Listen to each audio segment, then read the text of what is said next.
cuba baca surah yang paling besar. Surah yang paling besar, surah Al-Fil, sebab dia gajah. Surah Baqarah kecil, sebab surah Baqarah ni lembu. Walaupun surah Baqarah tu terpanjang, tetapi orang buat joke lah. Baca surah Baqarah ke surah Al-Fil, surah panjang ke surah yang paling besar.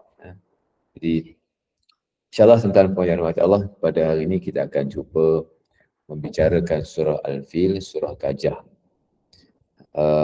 Yang kita pun semua tahu surah gajah ni kisah Abrahah dengan tentera bergajah yang telah pun dimusnahkan oleh Allah Subhanahu Wa Taala menerusi burung yang kecil yang membawa batu daripada api neraka. Tuan-tuan puan yang dirahmati Allah Subhanahu Wa Taala.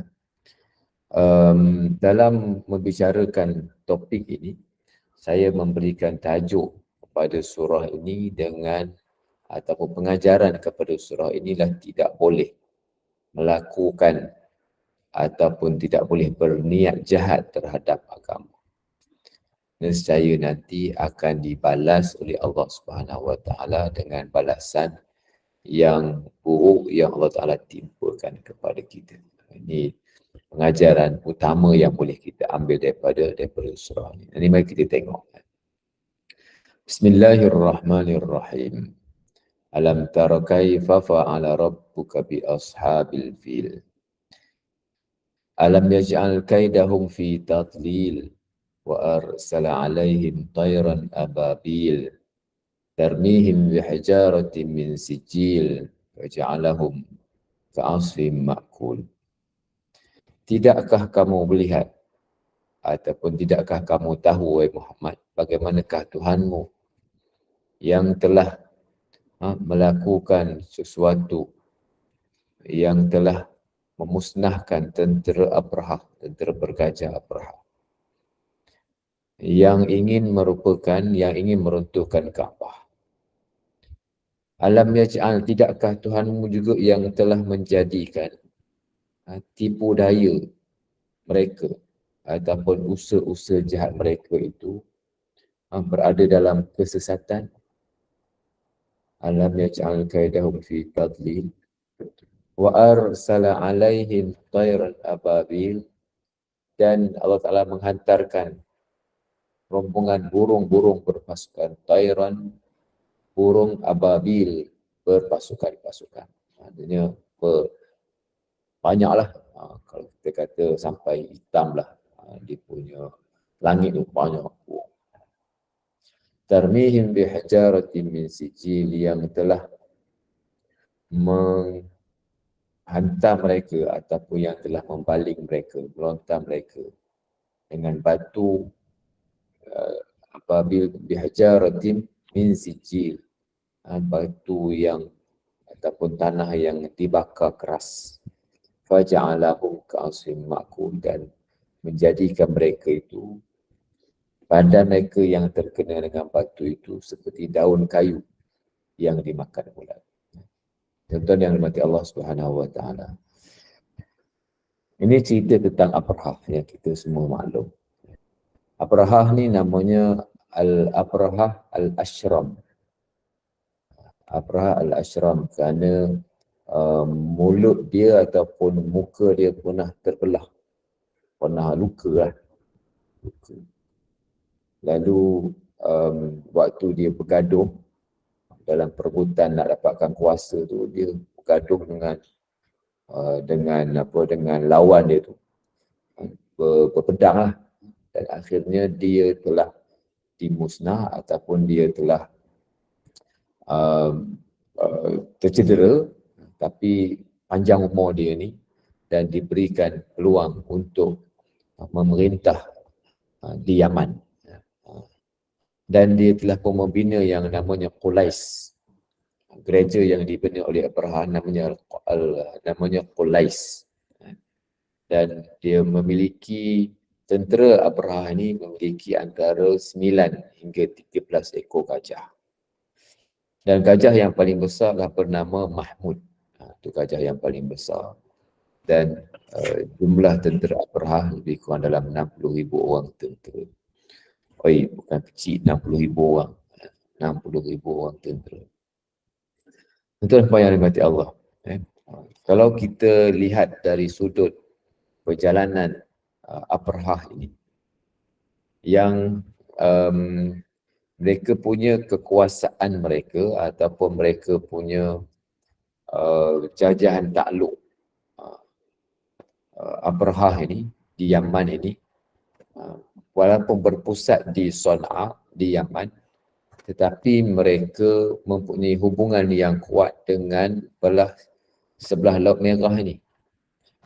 Walaupun dipisahkan oleh Laut Merah, tetapi mereka mempunyai kapal lah pada masa itu, ataupun akan sebut adalah bot kapal lah yang boleh menghubungkan di antara Sana'a dengan ataupun Yaman di sini dengan belah sini adalah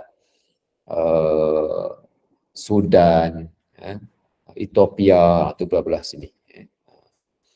Jadi kalau dilihat dari sudut geografinya pula, gajah ini dia bukanlah penduduk ataupun membiak kawasan ni, kawasan Saudi ataupun Yaman. Dan dipercayai gajah yang dimiliki oleh tentera Abraha ini diambil dari Afrika, gajah Afrika. Dan kita pun tahu gajah Afrika ni gajah besar-besar. Dan Mahmud itu yang menjadi gajah yang ditunggang oleh Abraha itu adalah gajah yang paling besar sekali. Gajah yang paling besar sekali, yang paling hebat sekali. Dibawa gajah ni bertujuan untuk menghancurkan Kaabah dengan sekaligus lah kan. Dia bawa gajah, nanti gajah ni boleh memusnahkan Kaabah sekaligus, lalu habislah cerita Kaabah. Itulah tujuan mereka kan. Dan membawa gajah ini daripada Afrika, bawa masuk ke Saudi, bawa masuk ke Yaman dan akhirnya pergi ke sampai ke Mekah ni, merupakan satu tentera yang tidak pernah ada lagi dimiliki oleh kawasan tanah Arab. Belah-belah Afrika ni tetapi di kawasan tanah Arab, kawasan ni kawasan tanah Arab lah ni, Arab, Oman, Yaman ni semua ni. Sebab dulu, sebagaimana yang telah saya bicarakan dalam kelas ketika mana kita membincangkan surah Quraisy, surah sebelum ini, tamadun Arab banyak tertumpu di belah sini ni, belah Yaman, belah sini ni, belah sini. Penduduk Arab dulu, Arab Qahtan, Arab semuanya banyak tertumpu di kawasan sini. Dulu Yaman ni popular. Kaum Ad, kaum Samud, semua banyak belah sini. Belah sini. Kemudian di kawasan tanah Arab ini, kawasan yang tidaklah mempunyai gajah yang apatah lagi untuk dimiliki oleh tentera. Bawa tentera bergajah. Bukan satu kebiasaan. Dan bila dibawa tentera gajah ni, satu yang hebat. Yang hebat. Lalu perjalanan Abraha ini, dia bermula daripada Sana'a. Sana'a, dia bawa tentera yang besar sampai ke dia bertembung dengan tiga orang ataupun ditentang oleh ada tiga pihak yang menentang Abraha ni dalam perjalanan dia. Saya lupa namanya kan. Bertemu dengan satu kumpulan Zinafal, saya lupa namanya. Mereka berperang, memang tak lawan lah, Abraha kalah. Yang kedua pun kalah. Yang ketiga Taif pun akhirnya mengaku kalah. Boleh nak lawan tentera dan Abraha kata, aku bukan nak lawan kau orang. Aku bukan nak lawan kau. Tapi kau orang nak lawan aku lawan. Aku tujuan bukan nak lawan kau orang. Tujuan nak pergi ke Mekah. Bukan tujuannya nak berlawan dengan kau orang. Tapi kalau kau orang dah lawan, aku lawan lah. Itulah dia punya cerita Abraha ni. Tuan-tuan apa yang dimati Allah. Abraha ini dia telah pun membina Qulais. satu kanisah yang besar, satu gereja yang besar. Cukup hebatlah besar. Lalu dia inginkan supaya kiblat orang Arab tidak lagi tertumpu di Mekah. Dia cukup marah. Kenapa orang Arab pergi Mekah? Haji orang pergi Mekah. Dia kata kita buat kat Yaman. Kita nak semua orang tertumpu kat Yaman. Kat Yaman ni masa tu bertamadun lah.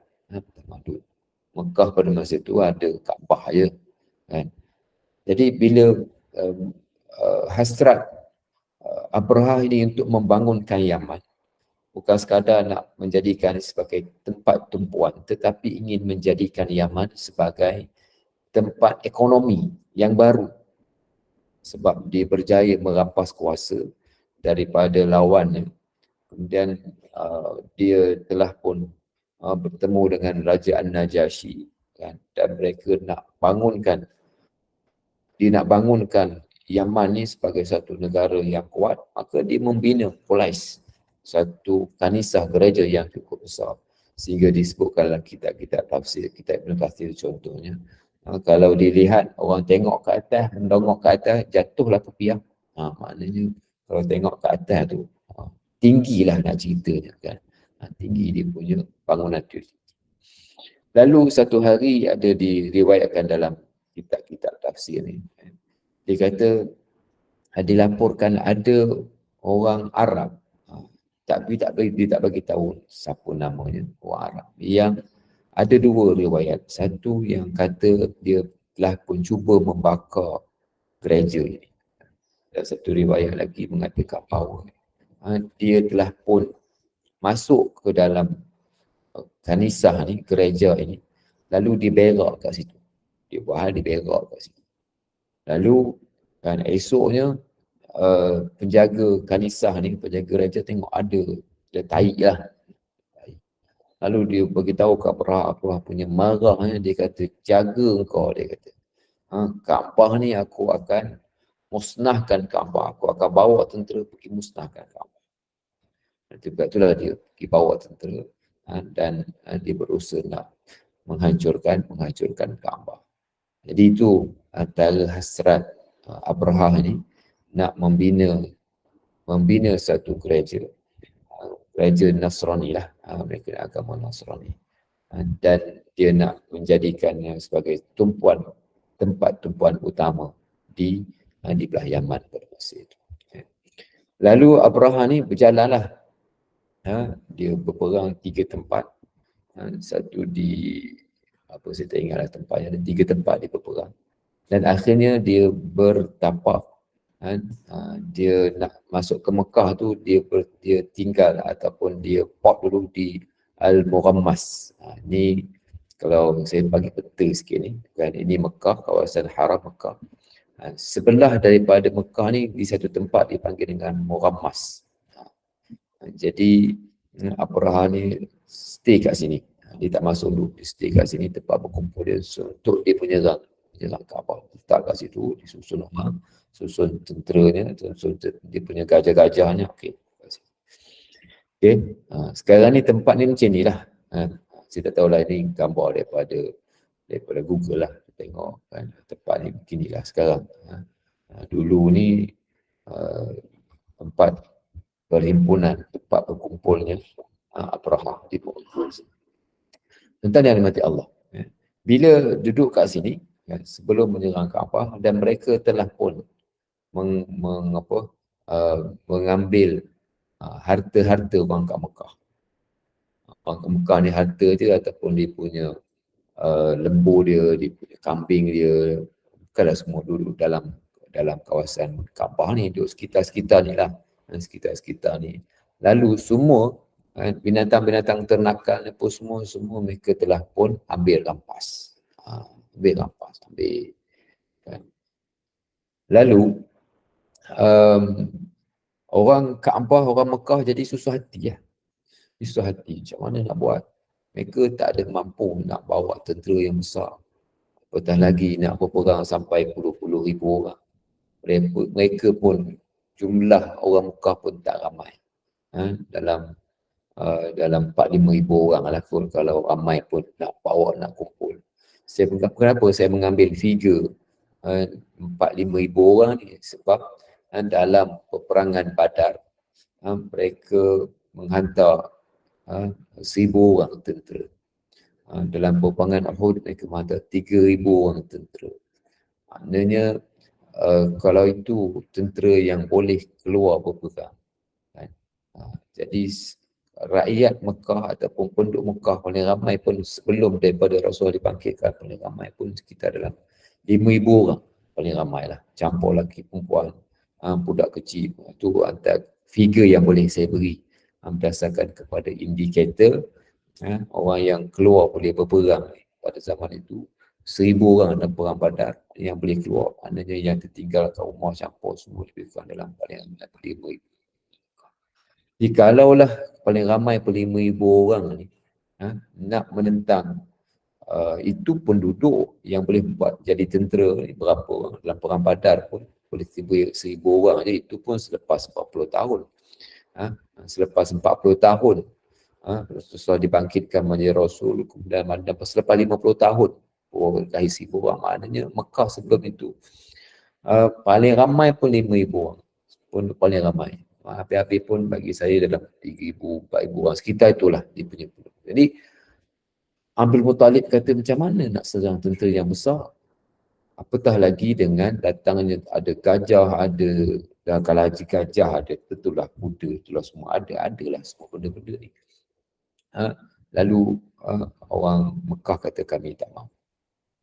Lalu Abraha, Abdul Muttalib berjumpa dengan Abraha. Abdul Muttalib ni, datuk Nabi ni seorang yang kita kata petanjak lah. Petanjak ni seorang yang hebat. Dia punya pakaiannya, dia punya badannya tinggi, hebat lah. Berjumpalah dengan Abraha. Abraha ni dia tak boleh cakap Arab. Kemudian bila berjumpa dengan Abraha, disebutkan dalam kitab tafsir lah. Abraha ni dia menggunakan penterjemah, dia tak boleh cakap Arab. Bila nampak Abdul Muttalib ni datang dengan pakaiannya, dengan kehebatannya, Abraha ni turun daripada singgasana, daripada tempat dia, tempat yang tinggi, dia turun ke bawah, duduk sekali dengan Abdul Muttalib di bawah. Duduk di bawah sebab menghormati Abdul Muttalib. Kemudian dia tanya, siapa ada? Kan? Nak buat perundingan lah macam mana. Kata Abdul Muttalib, kami datang ni bertujuan untuk meminta binatang-binatang kami, harta-harta kami yang telah kau rampas, kami nak minta balik. Bila dia bagi tahu kepada penterjemah bagi tahu kepada Abraha, itu hasrat kedatangan Abdul Muttalib. Yang pada mulanya Abraha ni rasa respect terhadap Abdul Muttalib dengan pakaian kehebatannya pun semua. Tiba-tiba itu yang diminta oleh Abdul Muttalib. Abraha kata, celaka korang ni. Kata, aku datang nak menyerang agama kamu, tempat sembahan kamu. Patutnya korang bincang tentang benda ini. Tapi yang korang bincang tentang harta-harta kamu, 200 ekor unta, kambing kamu, itu yang korang minta. Dia telah pun menghilangkan respect. Hilang respect Abraha kepada Abdul Muttalib. Jadi apa balas Abdul Muttalib? Abdul Muttalib kata, kami ni tuan memiliki harta-harta kami. Lembu, bukan lembu, unta-unta itu adalah kami tuan.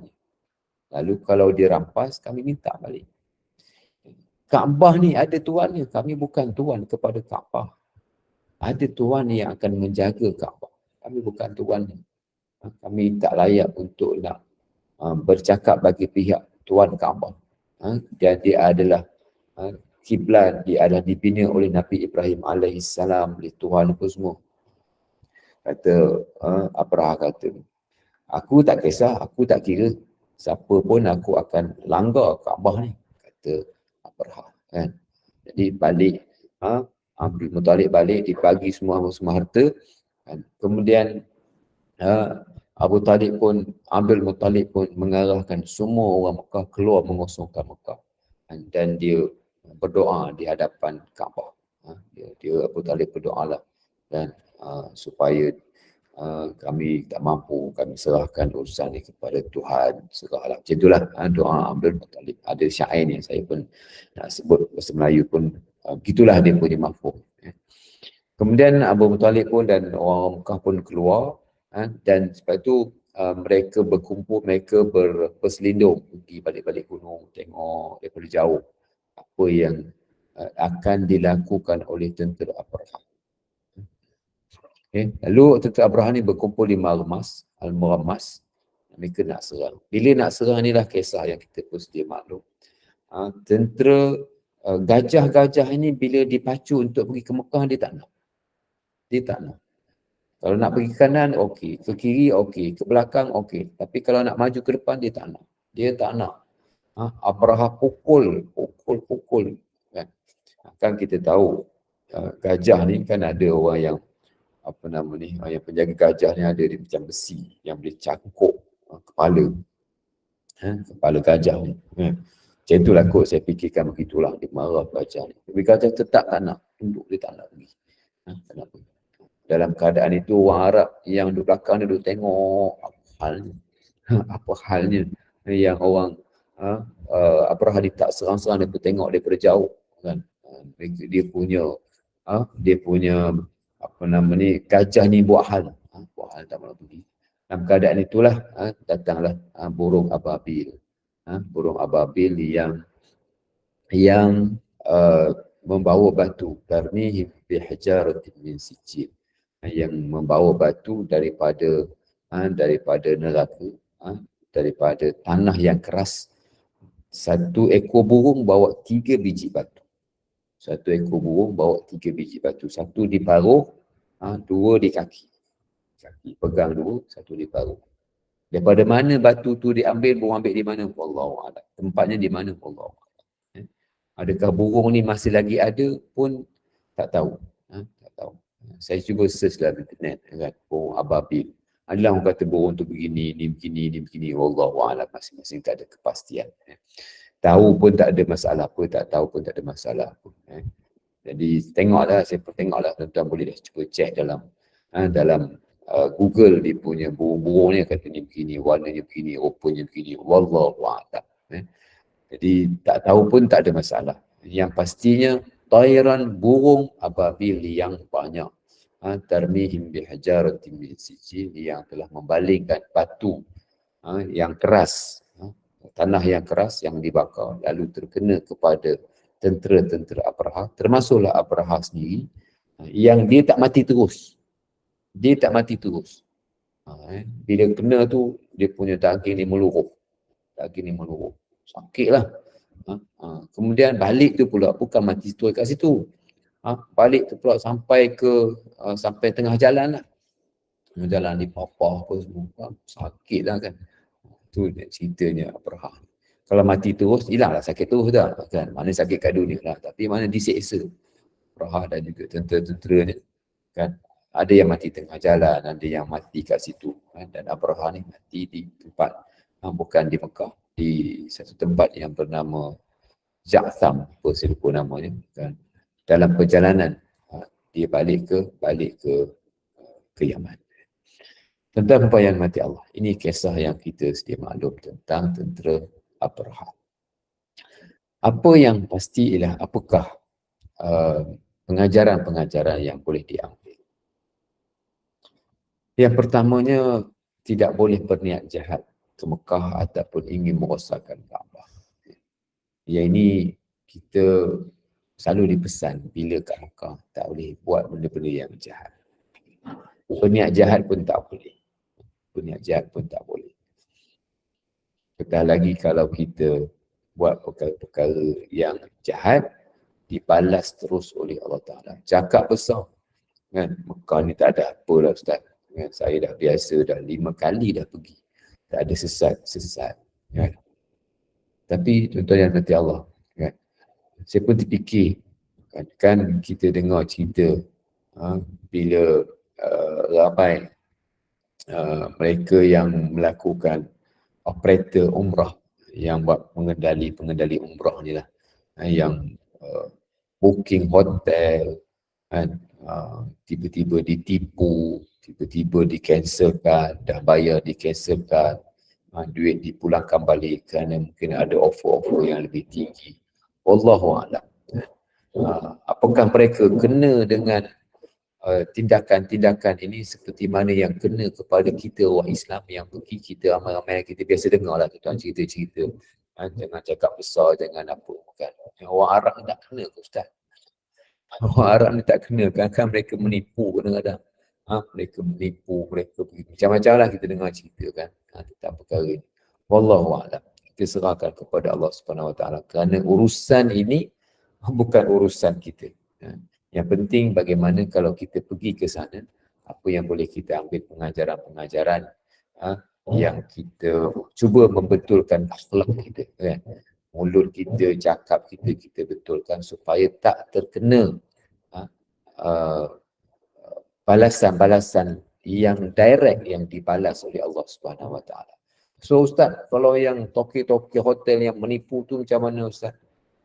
Tuhan tak balas ke? Balas tak balas ni bukan urusan kita, kita urusan Allah Subhanahu Wa Taala. Yang kedua, meneguhkan keimanan orang beriman supaya sentiasa berada di atas jalan kebenaran. Kita orang Islam ni tidak boleh berpihak kepada mana-mana pihak yang ingin merosakkan Islam. Pihak yang ingin merosakkan Islam. Apa yang diberikan kepada Abdul Muttalib, Allah Ta'ala antara pengajaran yang boleh kita lihat kepada orang Arab Quraisy, selepas daripada dimusnahkan tentera Abrahah ini, nama orang Quraisy ini naik. Nama orang Quraisy ini naik. Naik kenapa? Naik kerana mereka telah apa yang panggil, telah dianggap berjasa kepada Kaabah. Dianggap berjasa kepada Kaabah. Sebenarnya bukan sebab mereka, Allah Ta'ala lah yang memberikan peluang dan rezeki itu kepada mereka, bukan sebabkan mereka tak mempertahankan pun Kaabah. Mereka tak perang, orang Arab Quraisy tak perang Kaabah. Adalah orang-orang kat Yaman tu, maknanya mereka perang, itu betul, mereka serang, mereka berperang dengan Abraha. Tapi orang Kaabah, orang Mekah, ada, mereka surrender awal-awal lagi. Kata Abdul Muttalib, ni ada tuannya, nanti tuannya lah yang akan mempertahankan tu. Ni cerita Abdul Muttalib. Bila menang ataupun kalahnya tentera Abraha, orang pun menyebutlah nama orang Quraisy hebat. Di antara sebab tu turun ayat alam tara kaifa fa'ala rabbuka bi ashabil fil. Kamu tak tengok ke apa yang Tuhan buat kepada tentera bergajah? Bukan orang Arab Quraisy buat. Bukan yang mengalahkan tu orang Quraisy. Allah Ta'ala yang buat. Tarmihim bihajar. Allah Ta'ala yang membalingkan batu melalui burung-burung. Ini adalah perbuatan Allah Ta'ala. Maknanya kelebihan yang ada pada Quraisy ni, Tuhan yang naikkan. Dalam surah Quraisy pun kita bincangkan. Rihatas syita'i was-sayf. Lalu bila Quraisy dianggap bangsa yang kuat, kan? Mekah ni tak boleh buat main-main. Tak boleh buat main-main. Tentera bergajah pun habis. Semuanya mati, habis semua, musnah, kalah habis.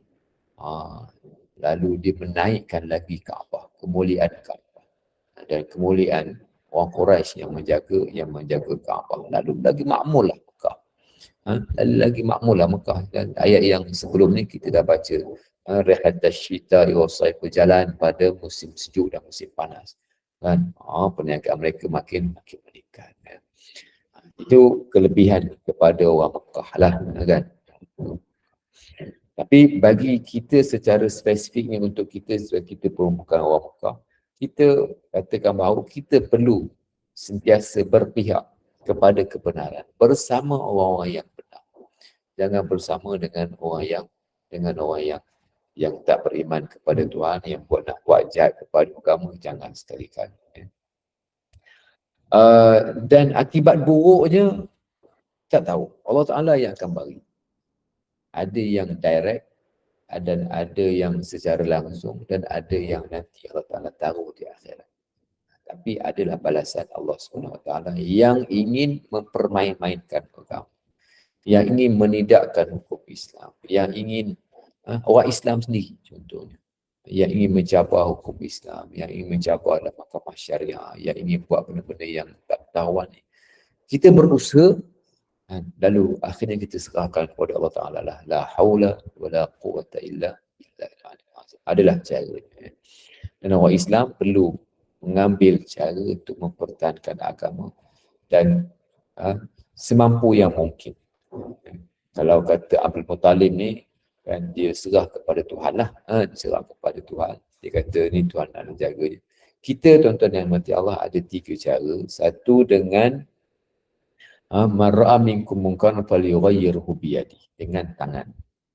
Dengan tangan, dengan kuasa, dengan undi, dengan perbuatan kita, dengan usaha kita itu mengubah kemungkaran dengan tangan, dengan kuasa, dengan perbuatan, dengan usaha, masuklah dengan undi, masuklah dengan apa-apa cara, disimbolikkan dengan tangan. Kemudian kalau tak mampu, dengan lidah, cakap, tegur, sebut, tulis, itu dengan lidah. Kemudian habis-habis pun dengan hati. Wadzalika at'aful iman. Kena iman Abu Talib lemah lah kot pada masa itu. Tapi pada masa itu tak ada Rasul lagi. Tak ada cerita iman lagi. Sebab Rasul belum dibangkitkan lagi, diutuskan lagi. So mereka tidak, mereka dianggap sebagai ahli fitrah yang tak ada menerima Rasul. Itu yang mati Allah. Antara pengajarannya lah, kita perlu menjaga hati, perlu menjaga kesucian hati. Abraha hati tak baik, merancang untuk musnah benda baik. Dengki, sebab dengki terhadap benda baik, lalu kita berusaha untuk nak memusnahkan kebaikan orang lain. Ini perangai Abraha. Dan jangan ada di kalangan kita yang dengki benda-benda baik yang orang dah buat. Benda baik yang orang dah buat. Kadang-kadang benda baik atas nama parti pun sama juga. Yang orang buat baik, baiklah. Kan? Kita sokonglah benda-benda baik, bersatu benda-benda yang boleh kita bersatu. Jangan menafikan semua benda baik yang orang buat langsung kita tak boleh. Yang baik-baik, kita pujilah yang baik. Kan?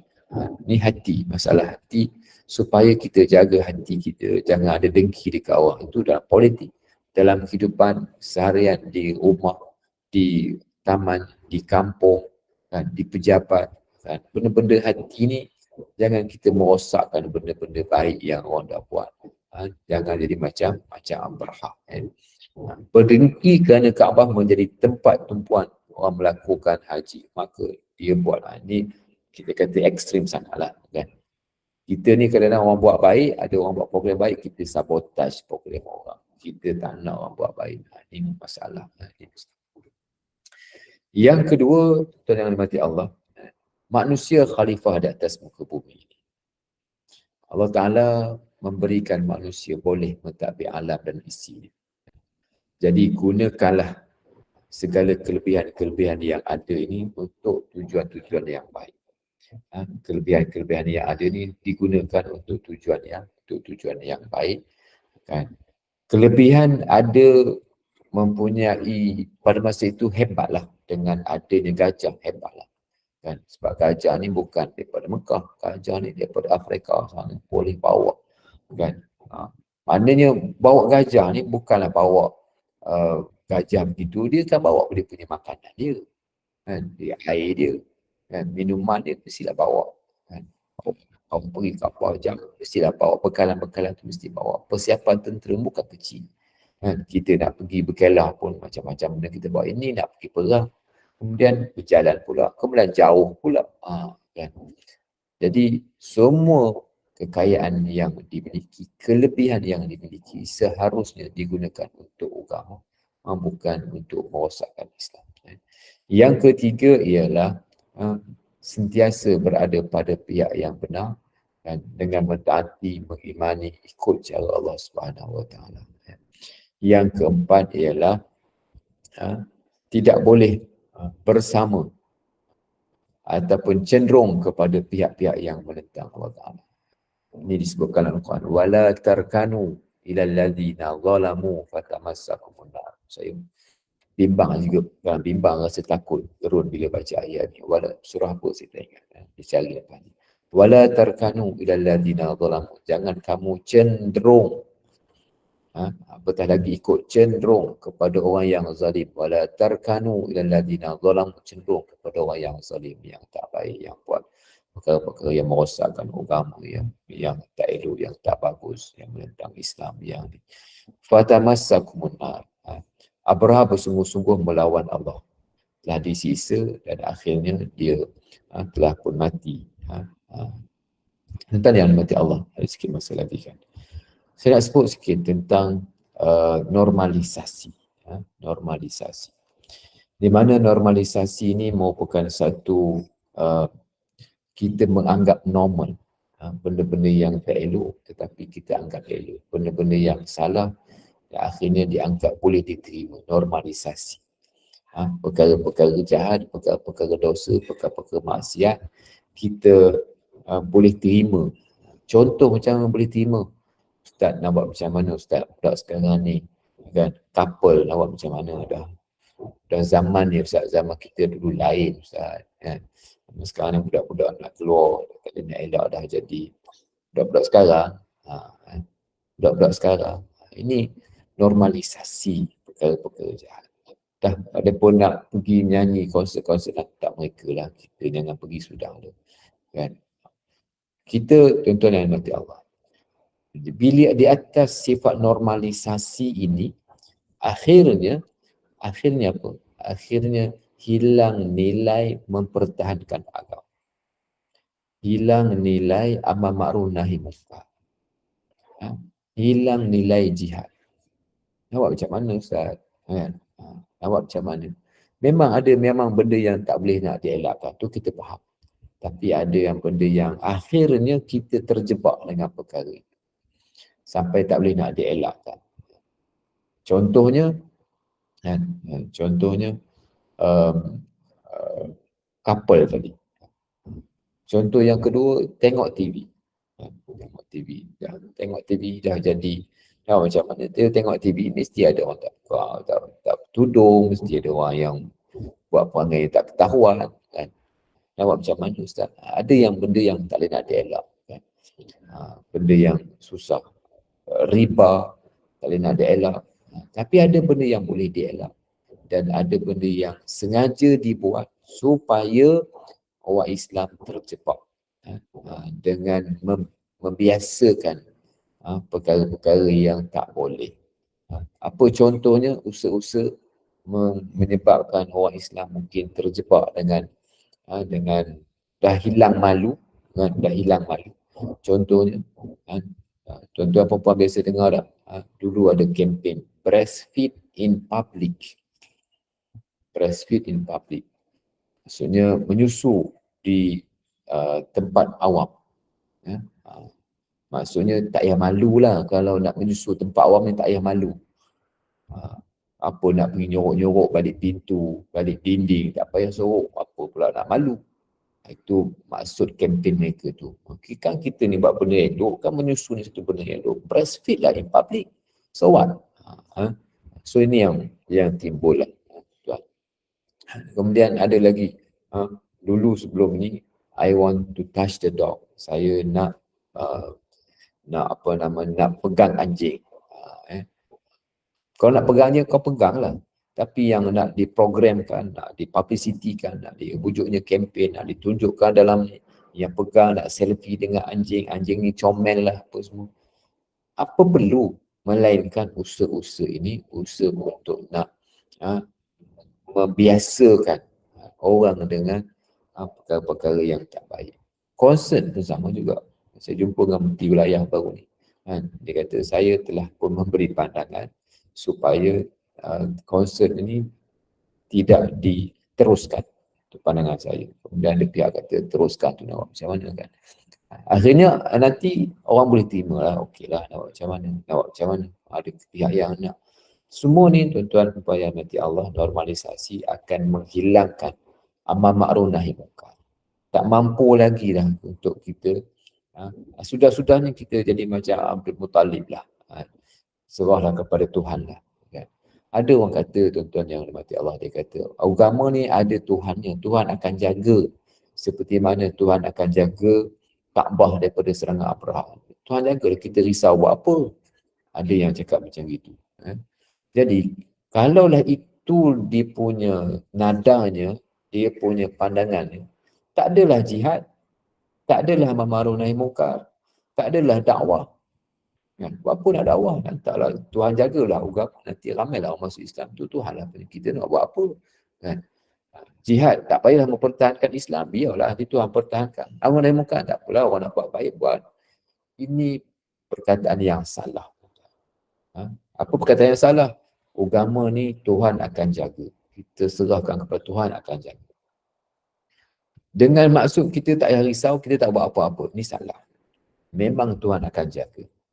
Apa yang Tuhan jaga? Tuhan jamin. Allah Ta'ala jagakan Al-Quran. Inna nahnu. Tuhan jaminkan Al-Quran dijaga sampai hari kiamat. Tuhan jaga Al-Quran. Inna nahnu nazzalna dzikra wa inna lahu lahafizun. Kami turunkan Al-Quran, kami akan jaga. Tuhan akan jaga. Tapi apa peranan kita orang Islam? Takkan kita nak diam? Kan kita nak tengok saja. Kan? Jadi kalaulah kita berhujah kata apa Tuhan akan jaga. So kita apa fungsi kita? Kenapa adanya jihad? Kenapa ada dakwah? Kenapa ada munkar? Apa gunanya benda-benda ni? Kan? Melainkan semua itu adalah tugas kita. Kita buat semampu yang mungkin. Disebutkan di awal tadi, Nabi pun sebut dengan tangan, dengan kuasa, dengan mulut dan akhirnya dengan hati. Kalau Allah Ta'ala buat apa dah dengan hati. Jadi pengajaran penting daripada kisah tentera Abrahah ini yang dimusnahkan oleh Allah Ta'ala. Kita orang Islam hendaklah berusaha untuk mempertahankan agama. Mempertahankan agama. Dan jangan ada orang Islam mempunyai niat buruk terhadap agama. Kan? Mungkin dia tak sebut secara langsung, tapi implikasi daripada perbuatan itu akan bawa perkara buruk kepada Islam, kepada orang Islam. Yang ini yang ambillah pengajaran daripada kisah Abrahah. Allah Ta'ala akan musnahkan. Kan? Secara langsung dibayar cash oleh Allah SWT dekat dunia ini. Dan kita ada yang orang Islam, Umat Muhammad, ada yang diberikan cash kat dunia ini. Dan kebanyakannya Allah Ta'ala tanggung dosa di akhirat nanti. Dan tanggung azab di akhirat nanti supaya memberi ruang kepada mereka untuk bertaubat. Wallahualam, itu yang dapat saya kongsikan dengan tuan-tuan pada hari ini berkaitan dengan tadabbur surah Al-Fil, surah Gajah, yang kita selalu baca. Kita ni selalu sebut surah apa? Surah Alam Tarokai. Surah apa Ustaz? Surah Alam Tarokai. Itu kita orang Melayu kan. Mudah-mudahan menjadi ingatan untuk saya sendiri dan juga untuk tuan-tuan. InsyaAllah kita sambung pula yang akan datang dalam tadabbur surah Al-Humazah. Okey, mungkin ada yang nak bertanya sebarang kemusykilan. Dipersilakan ya, para jemaah. Jika ada yang ada soalan-soalan yang berkaitan, dipersilakan.